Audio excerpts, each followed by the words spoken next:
Welcome to our playoff edition of Green's Gridiron Exchange. I'm your host, Coach Green, and I am excited about tonight's show. We got a fun-filled show for you tonight, and I'm just excited to be here. So while you're getting yourselves together, go ahead, hit that like, hit that subscribe, and then always special shout out to Totem Pole Nation for all that they do. Now bringing in my co-host is Royce Wheeler. What's up, babe? What's going on tonight? Also, how you feeling? I think you got your mute on. Oh, everything is good, man. Just preparing for the night. Got some good people on. A lot of teams to look at who we haven't seen yet that are gonna be playing our local team. So I'm ready to go over it. Be real with everybody. Oh Not yeah, holding back any punches for the playoffs. This is one and done, and we go keep it real, man. And if it's if we say if we predict you're gonna lose, don't take it personal. It's just playoffs. Everybody's good right now, so let's go. gotcha. So first and foremost, man, you got the new background, got the black background, man. You got the Oh no, black it's tee. been black. Oh, Oh it's been black. Okay, yeah. It's always okay, been black. It's gotcha. always been black. It just always looked like it looked different, but yeah, man. So we jumping in, man. Like I said, playoff edition. Got some real good games coming up. Um, as usual, I think we'll start off. Well, we're gonna do our top 10 tonight. No, I'm not gonna do no top 10. Gonna Okay, start it off with just the player of the year candidates before we get into our games. gotcha. Um, So tonight we're gonna do everything a little different. We're not gonna go over the top 10, of course, because that doesn't really matter no more. It's kind of locked in. But we do still have some awards to give out if you haven't seen them on Twitter. Um we got some coaches that voted. We're not going to be probably giving that out to the end of the playoffs. But for right now, we still have our player of the year voting, which is not being voted on yet. So it's still wide open, even though Antoine Raymond and Mr. Sevillano, their seasons are over. We did not have the opportunity to update their stats, but I want to say Mr. Raymond reached around 1,700 yards for the year. Um, Give me one moment, y'all. Sorry about that. It reached 1,700 yards for the year. Um, Mr. Sevillano has some added on stats, but for the most part, Jeff Jones he reached. Oops, sorry, this should be updated. But Jeff Jones did reach that 2,000 yard mark, 2,046 yards, 36 touchdowns for the year, 37 touchdowns for the year. So that's an incredible feat. Over the last 2 years, has had I want to say he's had over probably in the last 3 seasons he's had over 3,500 yards rushing.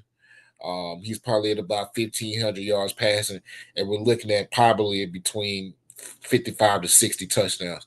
So far, an amazing career as a junior. But we also got Shawnee Newton.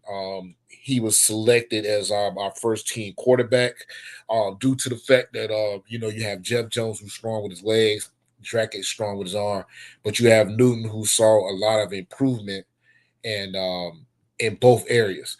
We all know that he could put it on his back. That's no problem. But we saw games where he was perfect passing. We saw perfect passes, even on games where he wasn't perfect. Not a lot of interceptions. He just doesn't get a lot of opportunities to throw. And that's because he has such a dynamic offense. They're not on the field a long time.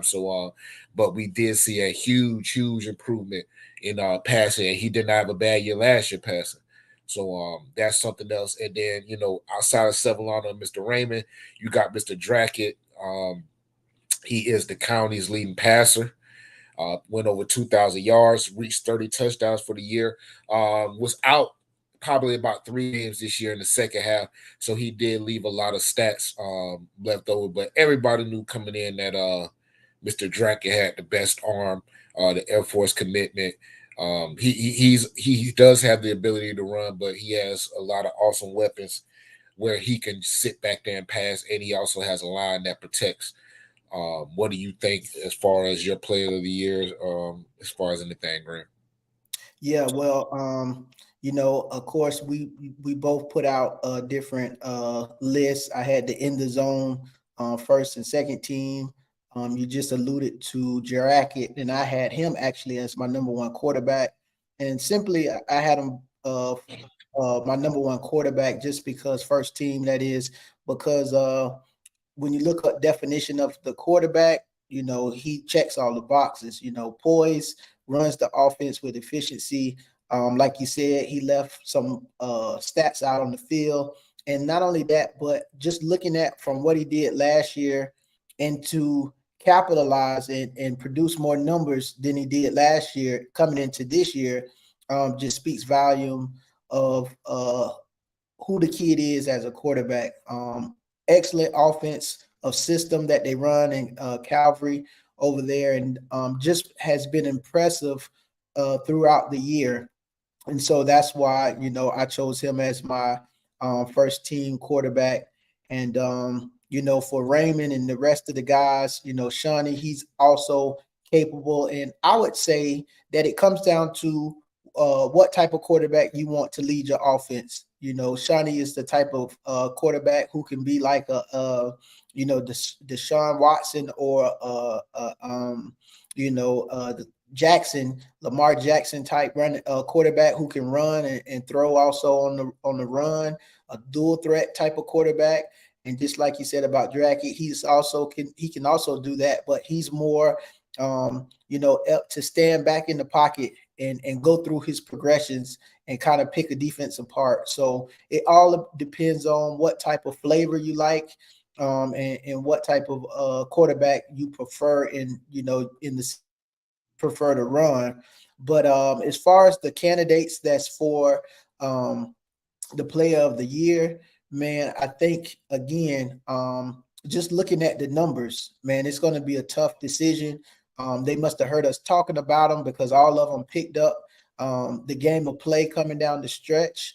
Outside of Sevillano and Raymond, all the other three, meaning Newton, Jones, and Drackett, they all still have games to play in the playoffs. So those numbers can actually rise. Those numbers can actually grow a little bit more. So it'll be interesting to see, from the fans and the coaches that's voting on these young men who will come out on top.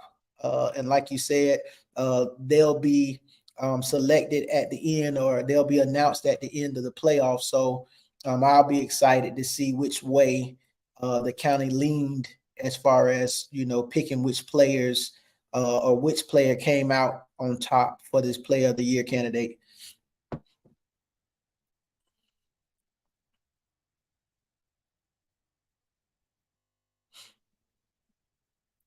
You're on mute. You're on mute.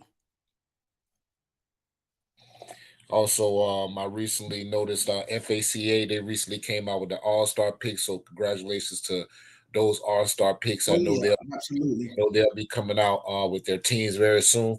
I think there were some definite restrictions as far as their teams, but we wanted to go ahead and exhibit that we weren't, that's something we weren't really on. So Right. shout out to all those guys. Also, if you go to each of our sites, you'll also see the first teams for the offenses and the defense. Some people felt they were left off, but I know for me personally, I don't go by names. My teams were picked based on production for this year. Um, there were some players. There are some players who are committed, who have theirs, who did their thing, who are already in there. But when you look at production, they didn't have as big of a year as they did the previous year. Doesn't take anything away from them. It just means that some other players stepped it up a little bit more. So don't feel any way about not being on the list. Definitely, if you already committed. Definitely, if you already have yours. Let's just go ahead and applaud those guys who already um who already made that list. All right. Absolutely. Um, but for the most part, we got Mr. Whirley coming in today. He has we're gonna have him coming in a minute. Um, Give me one moment. Actually, let me see if he is yeah, he should be on in a couple minutes. But for now, man, let's go ahead and go over a couple games until he comes in. Yes, sir. This is what One I game want. I want to talk about. Actually, okay, we got my boy coming in now. Let's see. Okay. Let's go get him added on the stage. Big play Trey. Let's go ahead and there he goes. There he goes. Can you hear us? Yes, sir. What's up, coaches? All right, what's What's up, going big on, guy? man? What's going on, man? Thank you for joining us, man. Thank you for taking the time out, man. We know you got we know you a busy schedule, man. It's the playoffs. We know you're trying to stay Yeah. focused. So we just happy that you were able to show up, man. Big game last week. I we called it as an upset alert because we knew that you guys were gonna bring your hard hats to it. We saw last year, where it was 2 games last season in the playoffs. But let's just go ahead and get into it. Can you start with last week, man? Can you describe let's just start from the beginning.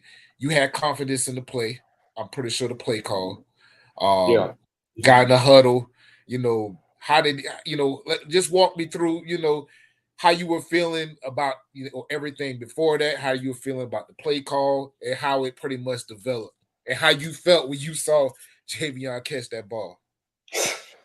All right. Well, so in practice, every week we go over those exact situations. I knew. I mean, we work with 1 minute drill, 2 minute drill. We call it Mayday, where it's just hurry up offense. I I trust my O line, my receivers, my coaches. I knew they were going to make the right call for everything, and I my guy made a play for me, so I was really excited, and just those are the moments that I spent the whole off season training for. Definitely, definitely, definitely. So when he caught the ball, I mean, it happened so fast. So were you kind of Yeah. like when you let it go? What was your thinking when you let the ball go? Like, do you remember I, what you were I was thinking? hoping, yeah, I was hoping he was going to be able to get out of bounds, but he kind of like stayed in bounds. He stayed up, and I was like, "Oh, okay." And then he scored. I was the first one to run up to him. Everybody was going crazy. I think we got a flag for too many people on the field, actually. But yeah, Yeah, I saw the coaches running up, man. I saw the coaches running up, man. So, yeah, that was definitely a very it was a way to put the icing on the cake to a good season, man. So, congratulations. So, how did I know you've been a journeyman of a sort. How did this experience this year, your regular season how did the regular season performance really affect your overall feeling as far as how your high school career has been? yeah. This season has been really special for me. Coming into the season, we knew we were going to have an extremely talented team, and everybody from the beginning of the summer till now, everyone put in a lot of hard work, and we all knew it was going to pay off. The playoffs, especially, it's definitely boosted the team's confidence significantly, and as well as the big wins we've had. We're game ready, and we're ready to play Hillsborough on Friday. So. Facts, facts. Okay, cool, cool, cool. So we know that you have a lot of PWOs. Mhm. How are you approaching that process? Because that PWO it could be tricky. You have to, of course, pick the right process. And I know you haven't really dove into it not until after the season's over. But how are you approaching that process? I know you've been on some visits. I know you've done some things. Are you just kind of really hoping out? I mean, just patiently waiting to see, if that school's going to go ahead and offer that full one. Have you kind of settled in on PWO might be the way to go to prove so you could prove some schools that you belong? How's that process going? Yeah, so I have a few PWOs, and some of them are also scholarships. I'm Okay. just, but just overall, I'm just very thankful for everything, like all the coaches that are willing to invest in me. But for now, I'm mainly focused on the season, task at hand, and winning the state championship. Okay, okay. Facts, facts. Great job. Okay. Yes, sir. So go ahead, Breen. My bad. No, you good. No, I was just gonna add, man. Good. Congratulations to you. The season that you've had thus far, and I'm pretty sure that there's some great things down the road. Um, Mhm. as he was alluding to, kind of on the recruitment side, and I know you kind of said that you're going to worry about that after the season, but is there a school that right now either sticks out the others, or is there a school that's in the back pocket that hasn't offered that you would say, man, I got my eye on this school. This is a school that I'll definitely like to go to, visit, or attend. You know what I mean? Yeah. So I have a 3.9 GPA, so Okay. I'm very productive in the classroom, and that's actually opened a lot more opportunities for me with the college recruiting process. I've spoken with a lot of the Ivy League schools, and most of those schools just want to see my end of the year highlights. So as soon as the season's over, I'm gonna have to make a tape for those coaches and the other coaches to watch, and we'll see where everything goes after that. I think they'll be very happy, man. I think they'll be very happy, man. And Ivy League, a lot of people Ivy League is a great opportunity. It's a great networking opportunity. Those boys still play hard. They Yeah. go hard, man. So, hey, I mean, Ivy League, D1, whatever, man. Hey, we will be happy to see you play wherever you go, man. So we looking forward. Hopefully, when you decide, man, let us know so we can go ahead and let the Oh yeah, world I know would. where you decide to go, man. And so just a couple more questions. How do you balance your academic responsibilities with your commitment to the team, right? And what are your aspirations beyond high school football? So, in order to play at the next level, you got to do what it takes. I want to play at the next level. Obviously, I've been training every single day for it. I put in a lot of work during the summer, and especially with two of my coaches, Coach Orion Johnson. I've been doing a lot of film study and weights with him outside of Northeast, and as well as Adrian McPherson, my QB coach. We've been also going over film and been doing a lot of quarterback training. And both of those coaches have told me just trust the process, keep your head down, just keep doing you, do your job, and that's what I'm focusing on. Good man. Listen, I don't know if you ever seen Adrian McPherson play, man, in his old film, but boy, Oh yeah, woo, boy, when I was a high school boy, that was the man, basketball and football. He was Mr. Florida. So you have a excellent coach, man, who has beat a lot of odds. A yeah. lot of odds, even coming out of Florida State, still playing, going after that. You know what I'm saying? He beat a tremendous amount of odds. So you definitely oh, sorry about that. Yeah, you You're definitely good. got a great one. You definitely got a great one in your corner, man. With that Rise brand. Um, got just maybe one more question, man. At least from me, and I know Green might have one or more too. So what are your favorite football memories or moments? Or what is the most unforgettable moment as far as on the field with well, I got two questions. What's the most unforgettable moment as far as on the field? And tell us a little bit about playing with Coach Davis, man, and how how great of an experience that is. Mhm.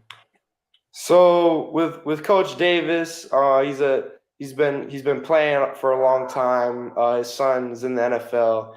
He's a defensive coach. He knows the game very well, and honestly, I think it's very helpful having a because he also contributes in calling a few of the plays on offense, and I think it's good that we have a coach from the other side of the ball, opinion on the plays, because he just sees things differently than what an offensive coach would see, and he might see some things that we don't see. So I think it's great for the team, and for a memorable moment, I would say coming into Northeast, came in over the summer, first game against Lakewood, we were down, touchdown, came in, took over, and we beat. I think Lakewood hasn't lost to a Pinellas County team since like 2015. So it was great just coming in first game of the season, winning that game. You know, making a name out there for Northeast. So I thought that was probably one of my most memorable moments. Definitely, man. You got any question you want to throw out there, Green? Yeah, just real quick. I know you saw I had some little few awards that I was giving out just for some guys, man, and I had best off season edition, and that's what I thought about when I was giving out that award of how had it not been for you coming over to Lakewood, stepping in the season and taking over at the reins, I don't think Northeast will be in the position that they're in now.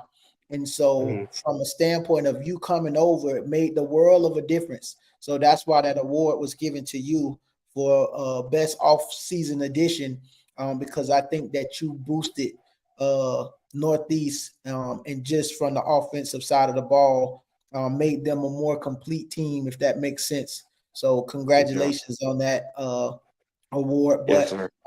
let's get into this postseason game against Hillsborough. And I know you said you had an opportunity to maybe watch film. I'm not sure if you had an opportunity to watch film on Hillsborough, but if you have, what do you think could be the game plan? And let's talk a little bit about some of the things you think you will have to do as the quarterback and from the offensive standpoint of the game to get a victory in this first round of the playoffs. Mm-hmm. So for the game plan, we're gonna stay with our base offense. We added a few wrinkles in, but overall, it's just we just gotta trust each other. We're gonna go out there. Everybody trusts our coaches. The coaches trust the players. I trust the guys to my left and right and in front of me. And I'm just gonna go out there, do my job, make the right reads, and I know everything else is gonna fall into place because I trust my guys, and we've just been executing all season. We've been getting better after every game, and with the leadership that I'm providing and my teammates that are trusting me as their leader, I think we're ready. Absolutely. Definitely. And just for some of the people out there, the fans, for some of the coaches, let them know where they can let them know your social media handles, where they can find you. So after the show, you got a little fan club, you got some schools following you, and some coaches hitting you up. Yes, sir. My Twitter handle is at Whirley Trey, and then my Instagram is tw.qb1. So That's thank you. what's up. That's what's up. Yes, So, sir. coaches, you hear this young man, a bright young man, as you can see, speaks really well, really intelligent, and also the leader of his team as the quarterback. So, if you guys out there, coaches from around the country, is looking for a great leader, a great pocket quarterback who can also run and throw on the run, shows all the athletic ability and mobility, accuracy, everything that you want in a quarterback. That's Mr. Trey Whirley, and you see his Twitter handle right there in case you want to get in touch with him, man. So definitely appreciate having you on, man. I'm proud of you. I watched you grow, and it's just remarkable of the things that you've done. And that came from the hard work and dedication that you put in. So again, hats off to you and the Northeast Vikings going into this first round of the playoffs, as well as Coach Davis. Congratulations, Coach. Yes, Yes, sir. sir. Thank Thank you, man. Thank you for coming on, Trey, man. We'll like I said, we definitely rooting for you, man. We'll be watching for you. You already know Saturday. When y'all win, just hit me with them stats, boss. Yes, sir. you. Hit it with the stats. Yes, All right, sir. man. All right. See you later. All right, big guy. Yes, sir. Thank you. No problem. Thanks, man. All right, cool, man. Thank Trey you again, Whirley. Trey. Thank you, Coach Davis, for allowing him to come on. I know he definitely wanted to get your stamp of approval for that. So we thank you. Shout out to Coach Davis' wife, Miss Davis. She inboxes me that info, man, as soon as the game is over. Thank her for that. Once again, coaches, make sure you holler at Trey. Trey is a very solid quarterback. As the season came on, we already knew about him, but as the season come on, he became more familiar with this team, which we know this was his first year. The team definitely flourished with Trey at quarterback. So he's definitely approved by us. and we definitely want to see him thrive.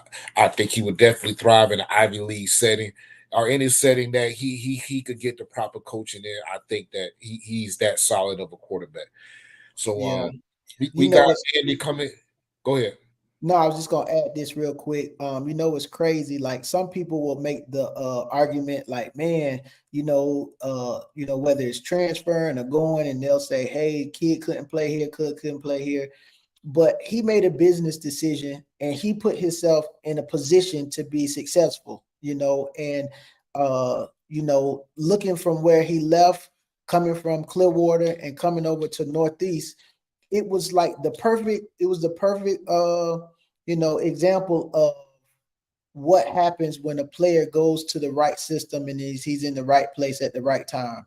Threw for over 1,000, maybe 1,500 yards and over, maybe 15, 16 touchdowns. And had he stayed where he was, maybe that hadn't have happened and he wouldn't be in the situation that he's in now. So players, again, if you see an opportunity to where the grass can be watered and be greener on the other side, by all means, shoot your shot.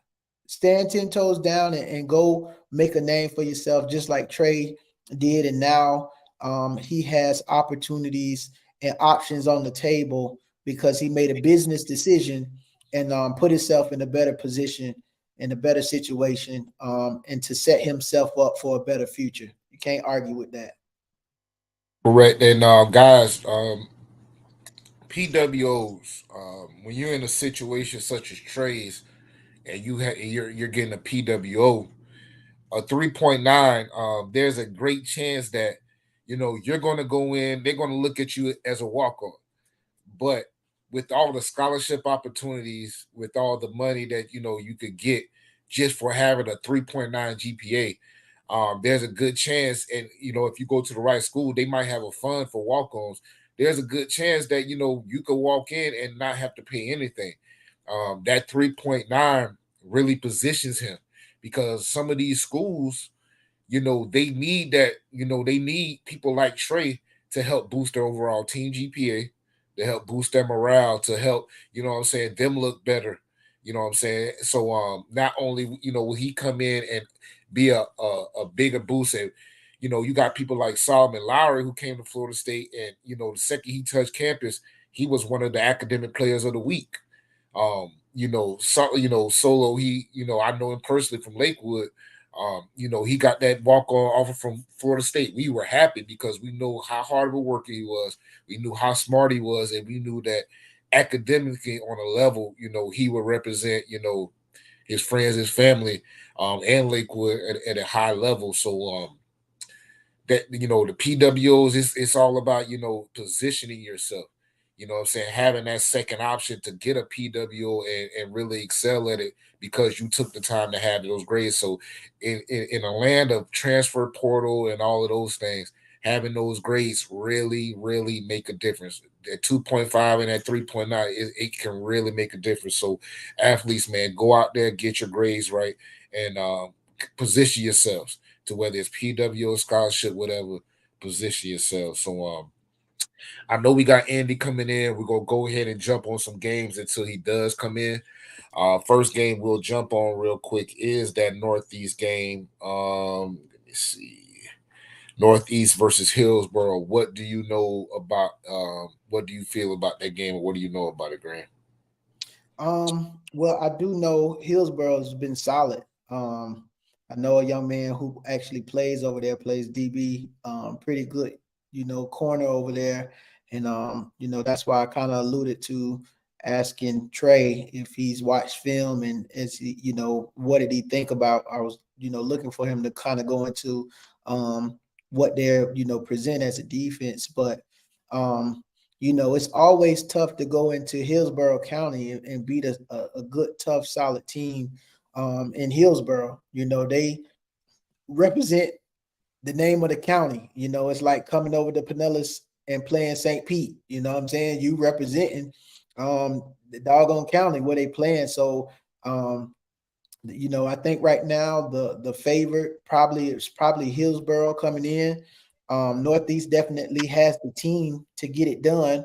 They're gonna have to go and face out the crowd and go play Northeast type ball, the same ball that got them to this point.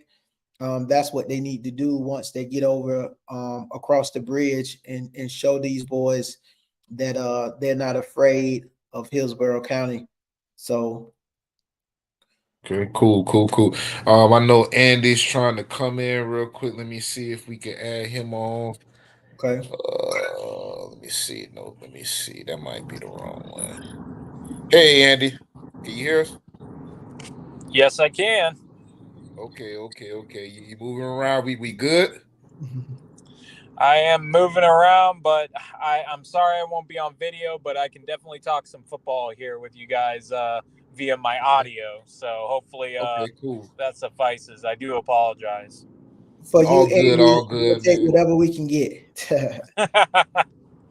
Definitely, man. So, Andy, before we start, real quick, I just Antoine Raymond. I saw he just got off from NC State, so want to give a shout out to Antoine Raymond. We know that he's gonna have a lot of offers coming in, so just wanted to shout him out real quick before we get started. Andy, what do you think about this Northeast Hillsborough game? Well, I got to see Northeast the one time against Cardinal Gibbons. I mean, they held their own for a little over a half, and eventually in the second half they kind of faded away. I know Trey was having a tough time really getting anything going in on offense just because of Cardinal Gibbons' pass rush, and I mean, but hey, they are coming off a big win over Largo. To me, that was definitely surprising. But you got to think a win like that over a Packers team that I think a lot of people were like thinking they could probably get back to the region final and maybe face Jesuit again. You got to like the momentum at Northeast back right now going in this Hillsborough game. And I mean, any Earl Garcia coach team in any year, I mean, guy's been doing it seemingly forever at Hillsborough. And he's always got a good team, right? The Terriers are always good in some shape, form, or fashion, and this year's no different. I mean, you gotta like. I mean, if I had to predict, if you guys were like, hey, give me a winner, I mean, it's hard to pick against Hillsborough on the road. I know Northeast is coming off this win, but I definitely wouldn't sleep on Northeast possibly pulling something off just because of how they ended the season. Okay. And so with me, the thing about Hillsborough, and this is the thing that I'm seeing as I'm looking into these teams. They beat one team over 500, which is Gaither. Beat another team, Plant City. They're at 500. The rest of the teams really weren't good as far as record, but you could be tricked by these Tampa teams' records. You know what I'm saying? You can be fooled because some of these teams, man, they showing up from what I've seen, man. I mean, we could say that about a few different teams, but I don't want to let it fool you. They got this kid Gibson on offense, receiving, running. He's gonna give you a good 100, 110 yards a game, a good mix. A young quarterback. So he's young, but he I can say this, he's probably, I mean, size wise, he's 6'4", 215.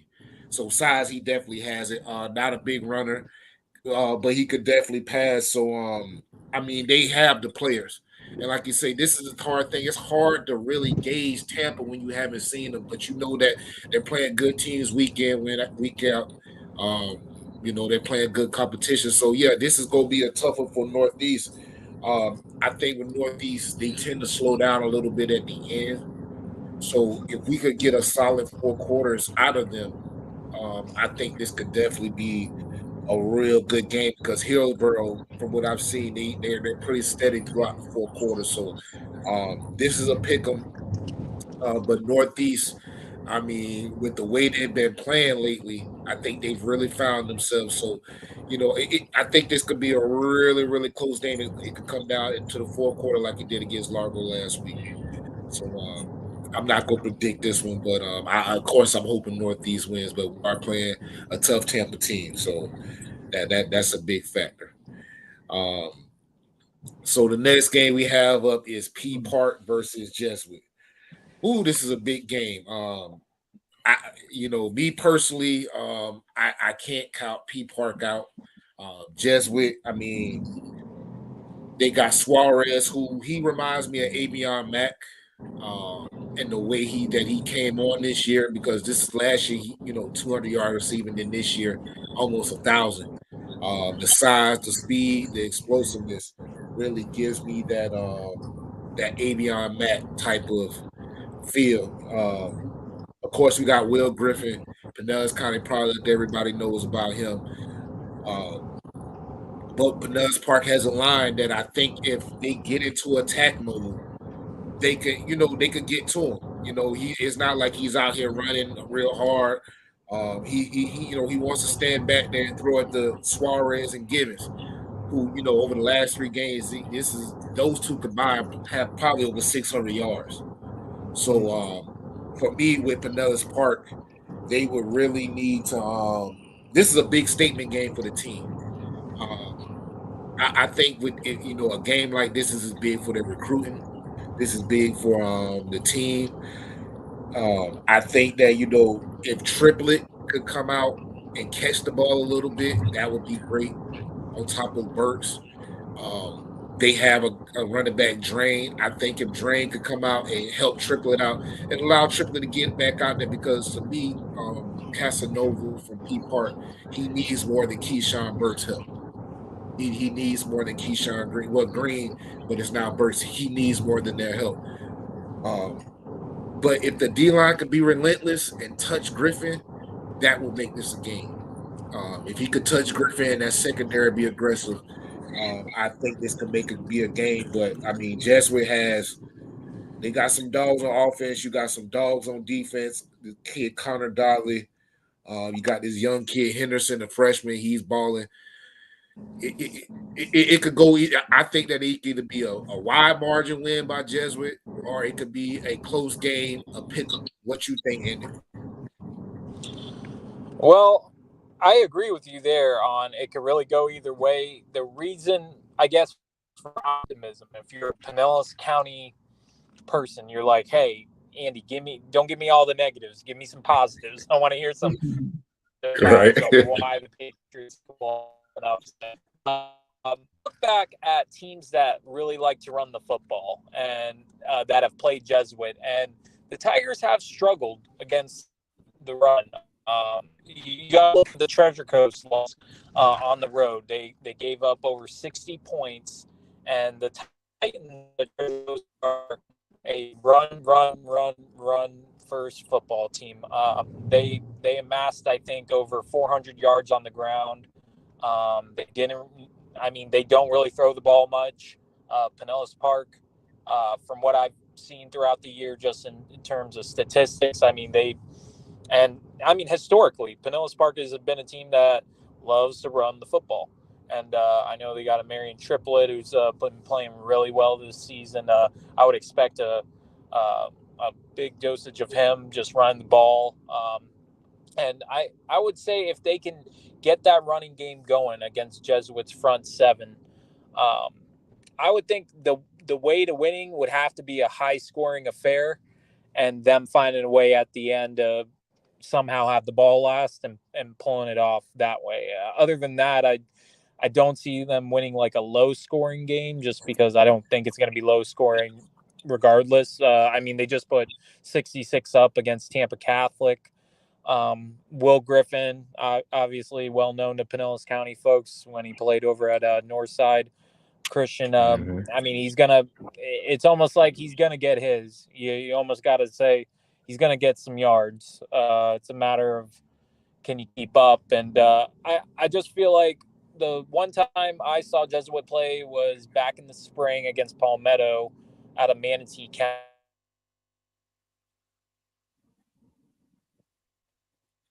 Oh, I lost him. Yeah, lost him in the woods. Well, I'll jump. Well, he's we try to find him back, but Jesuit is a They team. haven't emerged Oh, this season. Okay, there he is. there you go. You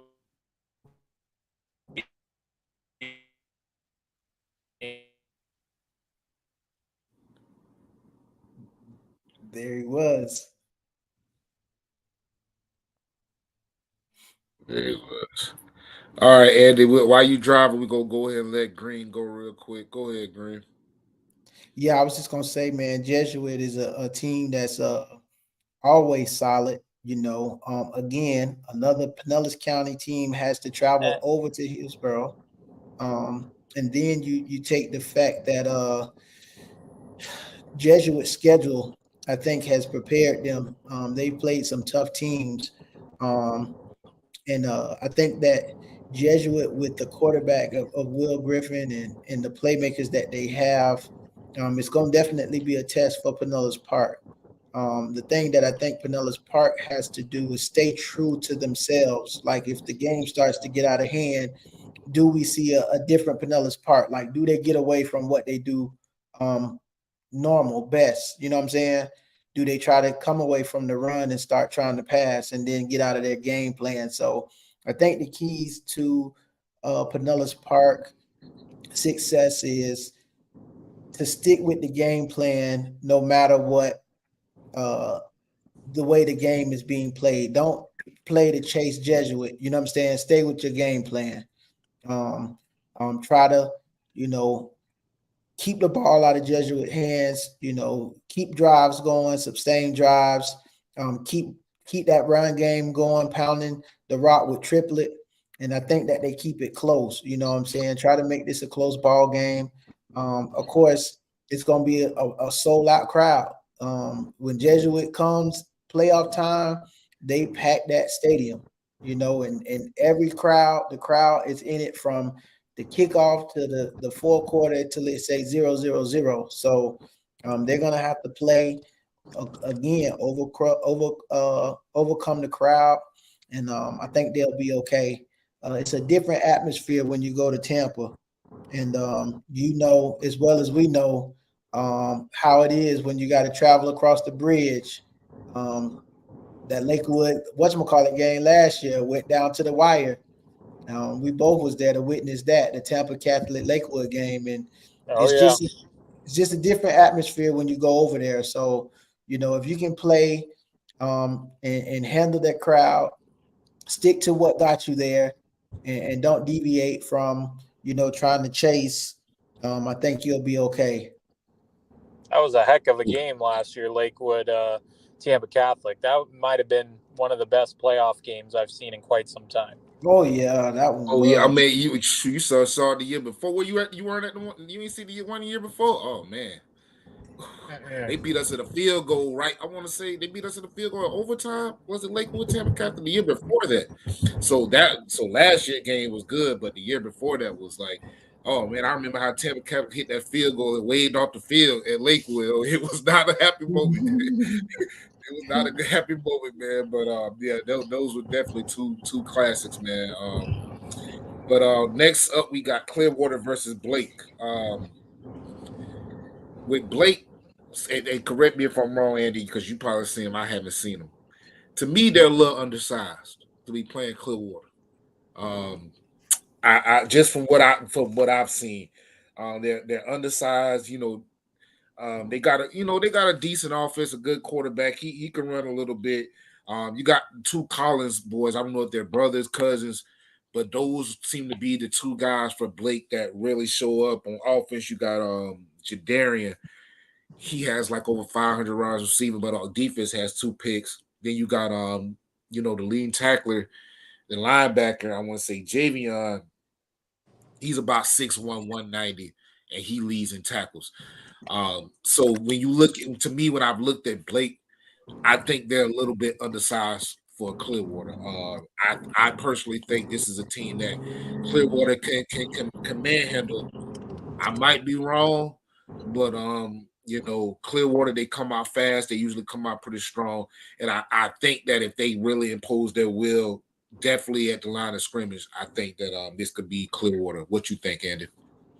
I agree with you. I think the Tornadoes could definitely. I don't think it's even kind of like a if. I mean, I think if they just come in and play their ball, um, Coach Joe Zwiak and the Tornadoes could come away with a win over at Jack White Stadium for sure. Just because thing I'm taking like a really close look at is the schedule and the Tornadoes, just the teams they played, and they played a lot better this season compared to last. I've just looked at the improvement all the way around. I mean, I know some people might look at the Calvary Christian game, that was kind of a setback, but I mean, it is a good Calvary Christian group. I think people gotta understand that that team could possibly make a run to the state semifinals. They could be this year's version of Lakewood, possibly. So I mean, they got the players. So that's why I'm looking at the Tornadoes and I'm like, they could definitely get out of the opening round here against Blake. Yeah, I mean, they seem kind of undersized. I haven't actually got to see them in person. I do know a couple coaches over there, and yeah, I just looking at them offensively. They seem like they got a kind of corral guys they really they go to offensively. I don't think it's like any one which guy they ride or die with. It's more so kind of by committee all the way around. So I feel like if Clearwater really just kind of sticks to the game plan, kind of what Green was saying about Pinellas Park, is if they stick to the game plan, they can definitely come away with a win in round one against Blake at home. What you Yeah, got, Green? yeah, I'm along with Andy. Just from the standpoint of these teams know themselves. And when you start doing things that's uncharacteristic, you start to lose your identity. Of what um, Clearwater to me is a scary good team. Like they have the players, they have what it takes to be lights out if they're clicking on all cylinders. A good healthy dose of Tyler McGee, spreading the ball around with Jalen Jalen White, and just with the athletes that they have. I believe if they click and they take care of business like they have been for the most part throughout the season, I think that they can give Blake some issues and probably be one of the Pinellas County teams to get a W in Hillsborough. So Yeah. Okay. Cool. Cool. I know when with me with Clearwater, I know that I think they definitely should have won that Largo game. yep, They beat themselves. CCC and Calvary were tough opponents. Outside of that, yeah, that Largo game, they should have won that. Just a couple small little errors. The next game we have up is Northside yeah, Christian no, versus Carrollwood I just Day. seen that. I really don't have much to say about this outside of Bredell Richardson, Isaiah Williams, Magwood, and Dudley. Yes, sir. Um, Christian Northside Christian, they just not ready. They're just not ready. They haven't had a game where I could say, hey, they really showed up this game. They won the games they were supposed to win, and they've lost the games they were supposed to lose.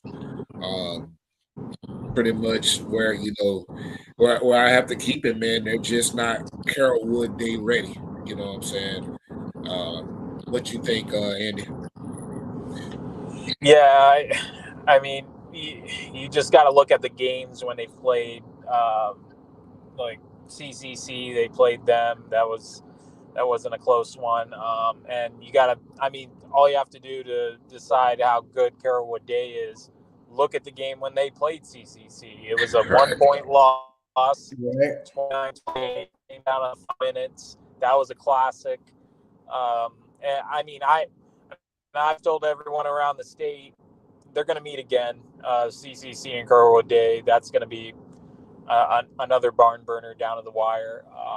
I mean, there's nothing that leads me to believe it won't be one of those two teams that ends up getting to the Final Four in 1M. And obviously, Carrollwood Day is is better than in previous years, because I think every year we look at Carrollwood Day and we're enamored with all the prospects they got. They got all these 5-star, 4-star type kids, and then they're not really doing much. It's kind of like they're hovering around 5-5, 6-4, and they have some games where you wonder why the heck they lost, but not this season. Not this season. They got the loss to CCC, and that's it. I mean, they really nothing else. If anything, they've been really impressive because they got a blowout win over FSU High, which they were in a state championship game last year in Class 2S.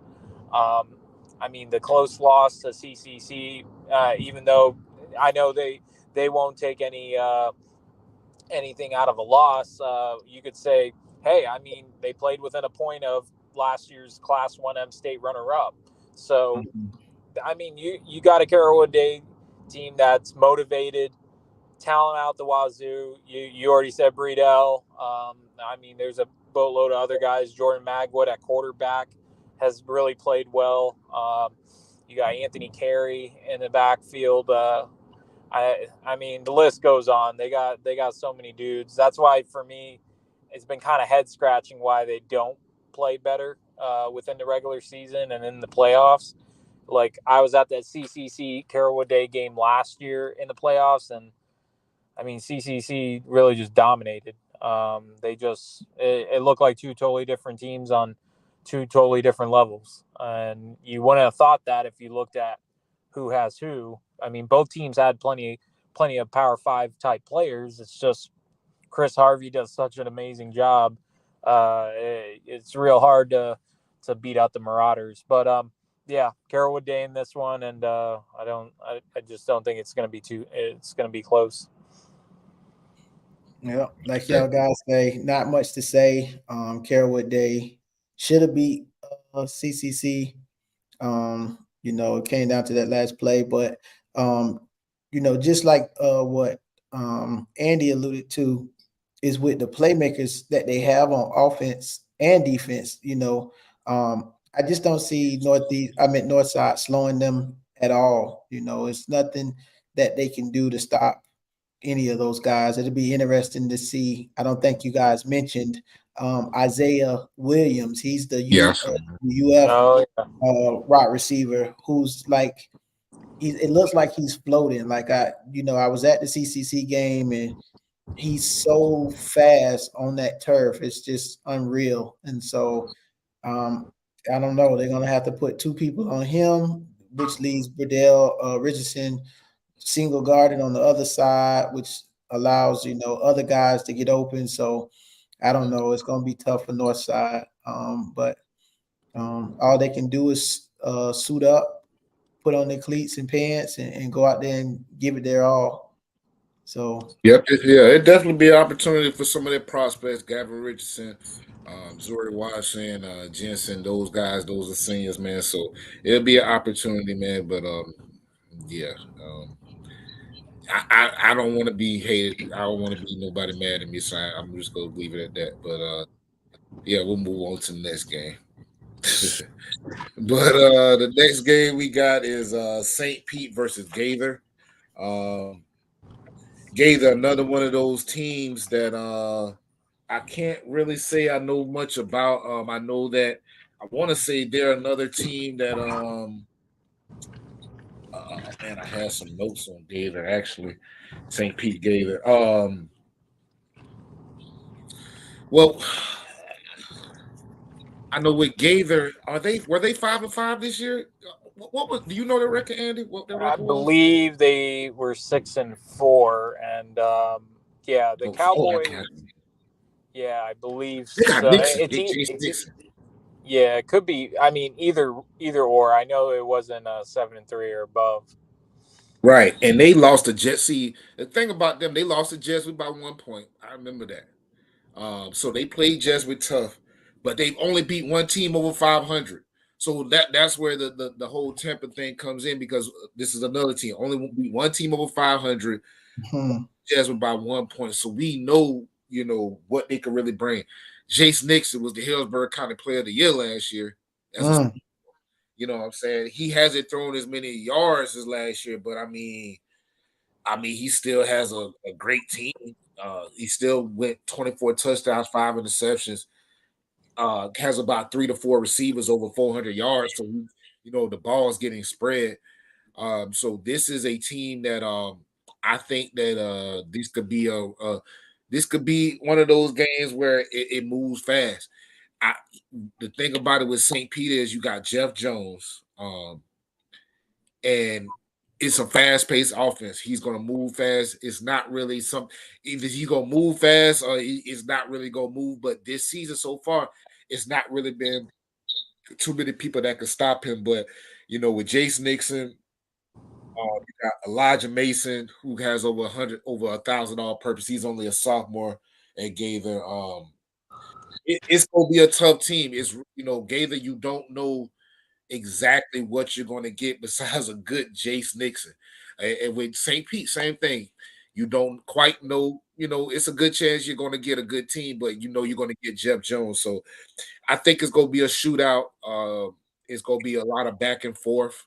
But with Gaither, I don't see. They got this kid Henley, this junior defensive lineman. Oh my gosh! And you got to see him, man. 2 years. I mean, he's a junior. He probably over 37 sacks in 3 years. Wow. 37 sacks in 3 years. He's already knocked down his top 6, which is like USF, Louisville, Kentucky, a couple other good teams, Western Kentucky. He's a dog. But like I said, he's going to have to chase Jeff Jones all night, and I think Jeff Jones could wear them out. But St. Pete has a line they're willing to protect, so this could be, to me, this is a pick'em, a high-scoring pick'em. What you think, Andy? Well, I've not seen St. Pete, but I did get to see Gaither back in the spring, and obviously this offense is it's all predicated around the talents of Jace Nixon. And I mean, every game he's thrown for, it seems like, over 300 yards, a handful of touchdowns. And I mean, this Cowboys offense, once they get going and they get hot, I mean, it's real hard to stop. And I just have to wonder, has St. Pete seen an offense like this in terms of a passing attack? I mean, I know they've seen their fair share of running teams, and but the Cowboys, I don't think, are going to be doing a whole ton on the ground. I mean, Elijah Mason, like you mentioned, would be their guy on the ground if they do decide to run it. But I think that's kind of what gives teams fits when they play Gaither, is their passing attack. It's one of the best in the Tampa Bay area, and I just know Kirk Carson, their head coach, he loves to put in the air against anyone. It doesn't matter who. The time I saw him was against Steinbrenner in the spring, and they scored 28 points in one half, and I think Jace had over 200 yards, 4 touchdown passes, and it just looked like another day at the office for these guys. So Jeff Jones, I've heard a lot about. I really would like to see him play at some point, just because over 2,000 yards rushing is, no matter who it's against, I mean, it's impressive. And the kid sounds like he's an absolute stud. So I don't know exactly how I'd want to pick the game and say I think this team's gonna win, but I just know Gaither definitely has offensive prowess to really play with anybody in the area, and St. Pete's just going to have their hands full. I mean, that's all I can really say to that. It could be high scoring just because the two offenses are kind of like polar opposites. You got one that really wants to keep the ball on the ground and run with their quarterback, and then you got another that wants to throw with their quarterback. So we'll see which one is able to go off. Right. Is this another game where Pinellas has to travel to Hillsborough? No, Gaither goes to St. Pete. Mm-hmm. Oh, so Gaither actually comes to us. Okay. I'm reading it as if St. Pete versus meaning at. So, but nevertheless, I think that with Gaither, it doesn't matter where they play, especially with Jace Nix, man, and the guys that they have. Again, it's gonna be one of those games where Jeff Jones have to take over and carry the load, use the people around him, and match what Gaither does. I think Gaither last year had the kid Eugene Wilson, who's now playing at Florida, and man, he's already as a freshman doing big things. So, but I like St. Pete, man, for some reason. St. Pete has been battle tested. They've played the best of the best, ripped off how many was it? Like 6 or 7 in a row. Lost 2 games early in the season, and then just rattled off and finished the season like 8-2, something crazy. So they definitely have the will, and they've found a way to win each game. Of course, a lot of it had to do with Jeff getting the ball and just making it do what it do. But I like the I like that even the games that they went into iffy, like against Northeast, against Pinellas Park, against teams that were pretty good and on Pinellas side, St. Pete defied the odds and beat those teams. So I don't want to count them out now with them on this hot winning streak. Hopefully it continues, but I'm going to go with Pinellas on this one, man. I think St. Pete can pull this one out. All right, cool. We got 2 more games we'll talk about before we end this. To me, another. This is to me another. This is a blowout to me. East Bay has no offense outside of Jalen Sneed, who has ran for about 16. Great job. But another team that to me, they've lost to every team they played with the winning record. They have not beat a team with the winning record. It is not, just a Tampa thing. I just think that they don't have anybody besides this kid Sneed. They got this other kid on defense. But outside of Sneed, East Bay is not really providing nothing. And this is an 8-2 Largo team that one thing about Largo, they get quiet when they lose, which ain't nothing wrong with that. They get quiet when they lose and they get focused. You know what I'm saying? So they've been pretty quiet. Ain't nothing wrong with that. I think that honestly, Malachi Peterson might be just as good as Sneed and can provide the impact Sneed can have. But if Sneed's for to get a heavy dose of Kalu and Hayes, if he's trying to, if they're counting on, I mean, they really have no choice but to count on their running game. So I'm picking Largo big on this one. What you think, Andy? Well, I mean, I was just taking a look at East Bay's schedule, and yeah, I mean, it's not overly impressive. Just taking a look at kind of who they own the 8 wins over. I mean, but it's the win when they win big. I mean, they're not just win by a couple. I mean, they do have a game that looks like it went to overtime against Sickles, which they ended up 2-8. Their losses have come against Berkeley Prep and Riverview, which Berkeley Prep has shown to be one of the better Tampa Bay area teams. They really have had a kind of a bounce back year from last year. And then Riverview's really surprised some people. So I would say that they're not a bad team at all. I mean, they made the postseason as well. I would agree. Jalen Sneed has been their guy. I mean, that's their workhorse. I mean, as he goes, the team goes offensively. So he has to have a big night if East Bay's looking to pull one out against Largo. But yeah, it's hard to argue against Largo at home against East Bay. Just a team that, I mean, they're coming off this loss against Northeast. I gotta imagine they know this is kind of the backs against the wall, win or go home type deal. And I mean, you gotta want to bounce back and try to get back to playing Packers football, and you want to make a run to the region final. You want to get yourself into that game against possibly Jesuit again and see what happens, because obviously last year that was like a defensive battle, and I mean it could happen again for Largo. It's you go back to history. If anyone knows anything about Tampa Bay area football, you think about Largo.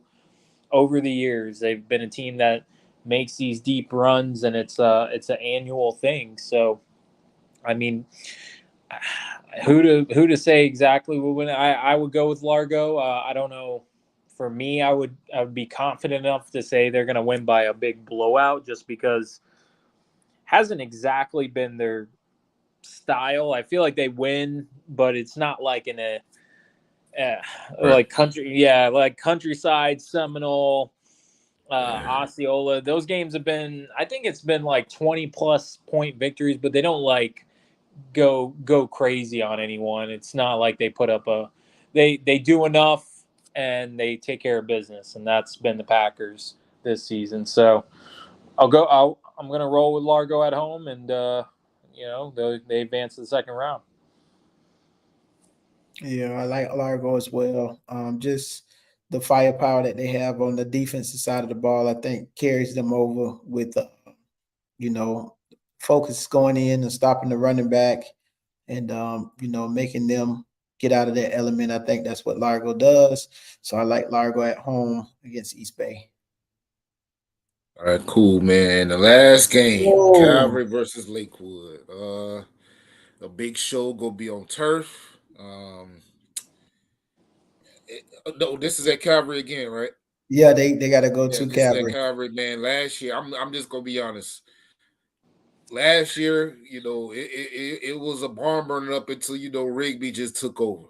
Of course, we have no Rigby, but what I saw, the speed of Austin Ho and Josh Robinson, man, them boys right there on turf, it's crazy. And then you see Callahan Blair, how big that guy is. uh, and he's gonna be going up against my second team of Mark Holloway, who's a dog. I think this is an opportunity for Mark Holloway this could be a come up opportunity for him. He is a dog. For what I see, he's that Isaiah. He has the potential to be that Isaiah Wynn type of dog. If you never seen Isaiah Wynn play a high school, this is a guy that the refs used to have to tell, like, hey man, you got to tell him to calm down. You know what I'm saying? That's the type of player that he could be. But man, it's gonna be a show on turf. Drac, I just know they got revenge on their mind, man. They're coming with a little bit better defense. They got everybody back. It's gonna be tough to stop Morgan against Robinson. Will that be enough? And if Calvary gets off to a fast start, will Lakewood keep their head in the game? You know what I'm saying? That's the most important thing. The talent is not I don't think Lakewood's talent is a problem. I think just it all coming together and gelling and discipline is what stops them a lot. But man, this is a talented Calvary team, and Sean Kono, 190 yards last week. He's ready. He's healthy. He's ready again. You know what I'm saying? And we saw a healthy dose of him last year. So I think that last week really showed that he's healthy again, and he's ready to run that rock, man. I love Lakewood because I'm from the South, but I'm riding with Calvary on this one. It's their time. What you think, Andy? It is their time. I don't even, for me, this is an easier one to pick than the previous game, East Bay Largo. This one to me is like pretty clear cut. And I know what Lakewood's done throughout the year, playing every Miami team that would pick up the phone and say, we'll play you. I mean, Miami, Palmetto, Homestead, Edison, Southridge, Chaminade. But the thing is, those games, you go 2-8, and I mean, you're outscored 97-16 in your last two. I mean, you only got the couple wins. I know the Edison win was a nice one, but that seems so long ago that even happened, just because of how the last 5 games have gone for them. You go 1-4 down the stretch, just the one win over Gibbs, and that's a 1-8 team. and the history behind Lakewood and everything else, trust me, it's all enticing and makes me want to just think of what they did the year before. But there is no Anthony Calandria around, but there is a Jacob Drackett, and the Air Force commit is he's playing really good football. I mean, how could you like you said, these kids they got revenge on their minds, and 63-42 is probably a score that has replayed in their minds all week long, and they'd probably like to put 63 on Lakewood if they could, if they can. I don't think Lakewood will let that happen, but this Calvary team is very talented. The kids you just named, I mean, Jacob Drackett, Sean Kuno, Austin Ho, Robinson. I mean, they got a lot of talent on that offense. And to me, I've told people this team could be the dark horse to get to states, to get to that Final Four round, and see what happens. Reggie Kroom's been doing a really good job. I got to see them. I think it was like in right before the season started on that hot turf off Drew Street. It was a practice where I felt like my shoes were melting on the turf. I had to leave. I had to leave after like 30 minutes. I was like, "Oh my god, you guys have fun. I'm out of here." But I got Calvary. And I just don't think it's going to be that close. Yeah, me either. Like you said, man, from the South, but I had an opportunity to watch enough of Lakewood this year to just see that they just aren't there yet from the standpoint of a big talent drop off, and then I think the biggest differential will be the line of scrimmage. Lakewood is really small up front on both sides of the ball, athletic but small up front, and the athletic part can only take you so far when you got big guys that's going to lean on you in the third and fourth quarter and wear you down. And that's a recipe for disaster because when the run's working, the pass is working because now the safeties in secondary wants to shoot up to kind of stop the run, which leaves play action wide open. Bust assignments when you got gaping holes at the hole because the run game is working, and then that allows for, like I said, linebackers and safeties and secondaries to get sucked up. And like with Reggie Kroom, he's real meticulous and methodical in the way he calls games. And then I'm not sure if they still have Drew Phillips over there that's in the box that does a heck of a job as far as calling and putting guys in the right position to be successful, exploits mismatches, and they kind of run like a hurry up offense, which can tire out a defense, not physically, both physically and mentally. So now you're thinking on the field instead of reacting, and normally guys get out of position, which results to guys running wide open for touchdowns. So that's what I see happening in this game. Lakewood again is athletically, but just isn't there from the standpoint of being able to withstand playing sound football for a full 4 quarters. And I think that's ultimately which will be the difference in this game. So I like Calvary advancing next week to the second round. Cool, man. I forgot we got one more game. I don't want to leave these boys out. We got Palm Harbor versus Durant. Oh yeah, sure do. Durant, from what I've seen, undersized. But I can't say they're undersized against Palm Harbor because Palm Harbor is not the biggest team. Durant has a quarterback, Michael Ryan, sophomore, threw for about 1,700, but he's only about 5'10", 160. You got Emmanuel Lee, first year running back, ran pretty good, he averaged about 100 per game. I don't think he played all 10 games. He was a star on defense last year, so of course he moved to running back out of necessity. And then on defense, you got this kid. He's 5'10", 180. He's their lead tackler. So I don't think that Durant, but they're coming out of a tough area again. I want to say they were 8-2. They're a bit undersized, but this kid Michael Ryan. Will Sieber's not the biggest quarterback. You know what I'm saying? But Michael Ryan, him not being big, he has better stats. He threw for 1655 last year, a little bit more this year, or maybe a little bit less. But as a sophomore, he threw for 1655. So he can play that quarterback. Like I say, small guys. Palm Harbor's not the biggest. Oh man, this is tough because Palm Harbor has played. They showed up every week. They showed up every week. Um, to me, this is a pick 'em. I haven't seen Durant play, but both I want to say 8-2. Both not the biggest teams. It could be a tough game. Have you seen Durant play, Andy? I have not. I mean, I have spoken with their coach a little bit, and this is the game I'm actually going to be at on Friday night. I'm going to actually stay local, so I don't know. This Friday night, it may not have like a bunch of national power matchups throughout the state, but if anything else, this is one of those really good just high school football games that's going to be happening. And anytime you pair up 2 8-2 teams, you gotta like it. I mean, and like you said, I mean, Durant's got a good quarterback and Michael Ryan.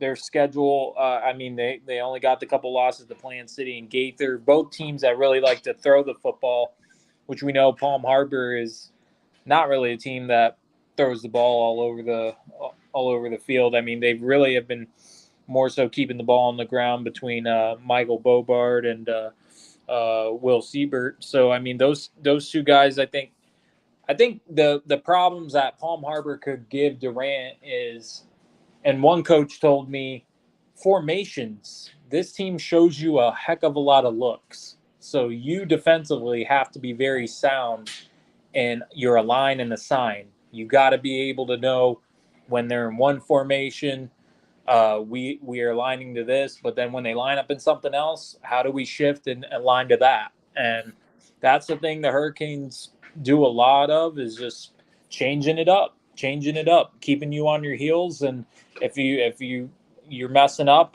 with your assignments, they could catch you napping. So I think Palm Harbor at home is a team that, I mean, they're going to have a strong crowd on hand. I've been at Palm Harbor games in the past. I haven't been at a playoff game, but I got to imagine these guys are they're gonna get everybody off of alternate 19, coming to the game and getting a good crowd. And sure, Durant will bring a nice crowd. It should be a nice, just high school football environment. And Right. It's such a toss-up. I'm just going to give the edge to Palm Harbor University and say that because the two teams, you look at their schedules and they look like they've been pretty evenly matched with all the teams they've played. Even Durant's couple losses, I would say you look at Palm Harbor's schedule, very similar. Their couple losses were kind of, up in there as well. So this should be a good game. Yeah, I'm going to ride with you guys on Palm Harbor. I think that they're going to have the home crowd. I think that they can, keep the momentum throughout. Hopefully, the games that they've played prior to the big games like Tarpon Springs and those big matchups at home has prepared them for this first round of the playoffs. And it's sad that a team like Tarpon Springs didn't make the playoffs after the season that they had, being 9-1. I quite don't understand them not being in the class. I don't know, but not to deflect from Palm Harbor, I just think that Palm Harbor's, clicking on all cylinders, and I think that they advance to the next round. So I'm liking Palm Harbor in this one. All right, cool. Final thoughts, man. Andy, before you go, your final thoughts about the playoffs. I talked about the Calvary seeding and how Berkeley Prep was number 1. I know you spoke about there was another team not around here that was 8-2 that didn't make the playoffs. What are your thoughts on this FHSAA and where they're headed as far as this playoff thing? Oh man, such a loaded question. And obviously, I mean, I guess it just depends what your stance on changes when it comes to the playoffs. Because it's like a couple years ago, and I'm somebody that is I was fine with the district champ and the runner-up deal. To me, it gave teams an opportunity. If you had a three-way tie at the top or at the runner-up spot, you would have had teams on Monday night deciding it on the field, and they would have figured it out right then and there. I know it's only a quarter or whatever, but you know what? At least you as a senior, if you're playing your last game, you get an opportunity to strap it up one more time, and you get to give it all you got to see if you're going to make the playoffs. You're not going to leave it to I guess this is the day and age we live in. We're going to leave it up to a computer, right? We're going to have an AI generated playoffs. To me, I don't know. Maybe I'm just old school, but I would have liked to seen some of these teams duke it out in a three-way shootout, and let's see what happens. May the best team win. My thoughts kind of just, is it ever going to be fair or perfect, the system? No, I don't think. I think we could change it a bunch of a dozen more times, and still we'd have unhappy people. But you got to feel for teams that had a really nice season and they ended up not making it, and the team that was out of the area that you mentioned as Pace out of the Florida Panhandle. Yep. They went 8-2. I know people were going back and forth online about Creekside up in Northeast Florida is better than Pace. I mean, that's a whole nother argument. I mean, for me, when I get to see these teams with my eyes, because I've traveled thousands of miles to watch high school football this season. To me, I mean, there's good players everywhere. That's something I realize when I go to the Florida Panhandle, the Northeast Florida, Ocala, Miami, Tampa Bay area, wherever. There's good football everywhere. Don't let it be like, oh, okay, it's only in this area. No, it's everywhere. There's good football. It's just these teams don't get to see the other areas until they have to play them in the playoffs or maybe in a state championship game. So that's the tough thing and that's what gives teams like a Jesuit and you got to give it to Lakewood. They go outside of their comfort zone and they go down to play these Miami teams. Hats off that they played Chaminade. There's not a lot of people who would raise their hand and willingly play one of the top teams in the nation. So, I mean, these are things that, are we ever going to have a perfect system? And I know they're talking about maybe having an elite bracket where 32 teams are all put it together. I mean, to me, who are those 32 teams? And how do you know that it can be the same 32 teams every year? Because that changes. That changes every year. It's not going to be – next year could be totally different 32 teams than what was this year.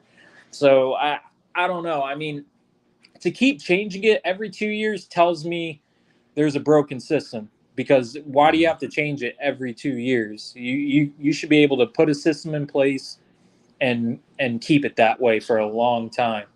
And I just don't. I'm not saying I don't ever like change. I mean, change is fine, but you can't just keep changing it just because you're bored, just because you're like, oh, well, we should just change it because it's been 2 years now. Like, no, I mean, if it ain't broke, don't fix it. Right, and it wasn't broke before. The old system, like you say, district run up. I don't think it was broken at all. It's definitely, they may feel like, hey, if we go back, we may be admitting we're wrong. But we taking a few steps back, a few years back, wouldn't be a bad idea to me. You got anything to say about that, Green, before we go? Yeah, I had a question for Andy real quick. So Andy, you do like a top 25 power rankings from like the state of Florida. Yeah. And I know this is where it kind of gets confusing. So my question is, out of that top 25, how many of those are considered metro and how many of those are considered suburban? That's question one. And then question two would be, let's say you got the number one team in metro, but then they may be ranked like 15th because you got 14 suburban teams that's ranked higher than them. How do you guys determine like the top 25 if that is the case? Like, is there a mixture of suburban and metro? And like, how do you decipher a team? Let's say a team is 14 but they 9-1 and they're in metro versus a suburban team that may be, higher than them but got a less record. Does that make sense? Yeah. For me, personally, because I mean, there's a lot of people who do rankings and they probably don't leave the confines of their home. I mean, I've been out just seeing these teams. Like a lot of the teams I have ranked, I've seen with my own eyes. Like starting from even number one, IMG Academy. I've seen them twice. Chaminade, I got to see them at the beginning of the season. Going down the list, I've seen Coco, I've seen Aquinas, I've seen Homestead, I've seen Venice, Clearwater Central Catholic, Sanford Seminole. Just to me, the good old eye test is about as good as it gets because I know a lot of people are watching film kind of determines a lot. And this could probably be a whole nother episode. My thing with rankings before the preseason, a lot is determined based on nowadays, in my opinion, 7-on-7. Like 7-on-7 is taking over. Like that determines, and I've heard even coaches say it. 7-on-7 determines whether you're gonna have a good football team or not. To me, that's got to be one of the craziest things I've ever heard. Because yes, I think 7-on-7 is good, and it does help your skill players in your offense and your cornerbacks. But there's a lot more to the game of 11-on-11 football than 7-on-7. I feel like 7-on-7 is a tool to help your players and your team kind of gel, but not the determining factor on how good you're going to be at the end of the day. Because what does it matter to a team that runs the football a ton of that, how good you're going to be in 7-on-7? You can't tell me a team like Pinellas Park, who runs the football exclusively, cares really anything about 7-on-7 other than maybe about some play action stuff. But for me, how I determine it is just I watch these teams and I kind of try to look at, you got to use some stuff from the previous season. You also got to watch all these transfers and how that plays out. And then I put together preseason rankings, and then throughout the year you got to adjust. It's like a game. It's like a coach in a game. You got to make adjustments, and you got to keep adjusting all throughout the year. And to me, it doesn't matter how many metro, suburban, rural teams are in it. To me, it's just based on how good I actually think those teams are and who ranks up to where they should be at. Like I just got CCC in a week or two ago. Reason I just included them is it's not so much because of their record. Obviously undefeated, no one's beat them. But when I look at them and then I try to think of the upper kind of all these other teams, like Cardinal Gibbons, a team they just played. When I watch them against Northeast, I mean, this is not the same Cardinal Gibbons team that is competing for state titles. I mean, this is still a good football team, but they're not. I guess I wouldn't like jump the gun on a win over them as I would. So if CCC beat a team like, I don't know, maybe like Western down in South Florida, like to me, a win over them would be a really good win. Like Coconut Creek, that'd be a really good win. I'm not taking anything away from the Marauders. I think they are a very well-coached football team. They got a lot of talent, but to kind of throw them, and I see a lot of other rankings. I see CCC's ranked like in the top 15. To me, that's just hard. I mean, it's hard to exactly say they're better than like Miami Norland and Venice and Lakeland. And I mean, sometimes records don't tell the tale. I mean, Miami Central is they've got 3 losses, but I mean, how many teams in the state of Florida would beat any of the 3 teams that Miami Central lost to? I Right. mean, Miami Central lost to Bishop Gorman, Chaminade, Madonna, and then Miami Norland. But I think some people are really just putting the Rockets down because they got 3 losses. All they see is 6-3 or 7-3, and to me, it's like Okay, but do a little research. Look at the 3 teams. I mean, who in this who in this A little research will get you there, just a little bit.